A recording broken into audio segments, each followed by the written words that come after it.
এক বিচারপতি অসুস্থ থাকায় আন্দোলনকারীদের উপর গুলি না চালানোর নির্দেশনা ও কোটা বিরোধী আন্দোলনের ৬ সমন্বয়ককে ডিবি হেফাজত থেকে মুক্তির নির্দেশনা চেয়ে রিটের আদেশ আজ হবে না। দর্শক, এই বিষয়ে একজন আইনজীবী কথা বলছেন, আমরা সরাসরি চলে যাচ্ছি সেখানে। কারণ গুলি তো আমার পাশের বাড়িতে লেগেছে, আমার বাড়িতে লাগেনি, বোধহয় প্রশ্নটা সেখানে।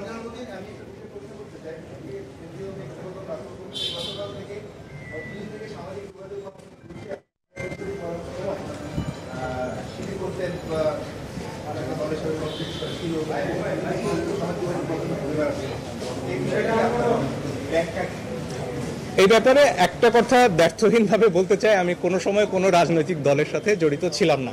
তবে আইনের ভাষায় একটা কথা আছে, বিলো কন্টেম্পট, যে এমন কিছু কথা আছে যেটার প্রতিবাদ করা আসলে সেই কথাটাকে গুরুত্ব দেয়া।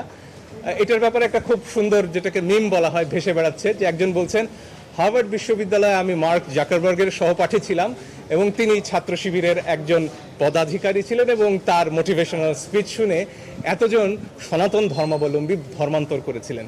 বসুন্ধরা টিস্যুতে ছাড়ের ছড়াছড়ি। বসুন্ধরা টিস্যু নিয়ে এলো নিশ্চিত ছাড়।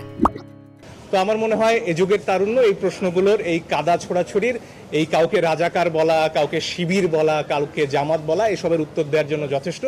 আমার দিক থেকে ব্যক্তিগতভাবে এই প্রশ্নের উত্তর দেওয়ারও আমি প্রয়োজন মনে করি না।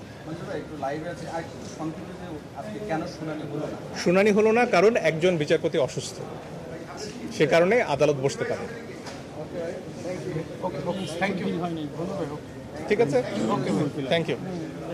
ও আরেকটা কথা আমরা বোধহয় ভুলে যাচ্ছি, আরেকটা পিটিশনের কথা আমরা ভাবছি, সেটা হচ্ছে সংযুক্ত আরব আমিরাতে আমাদের যে ভাইয়েরা, আমরা জানি তারা কিভাবে কত কষ্ট করে নিজেদের সর্বস্ব বিক্রি করে বিদেশে যান।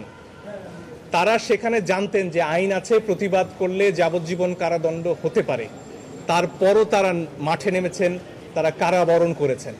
তাদের এই সাহসের প্রতি আমাদের সর্বোচ্চ শ্রদ্ধার কথা যেমন জানাতে চাই, একই সাথে তাদের মুক্তি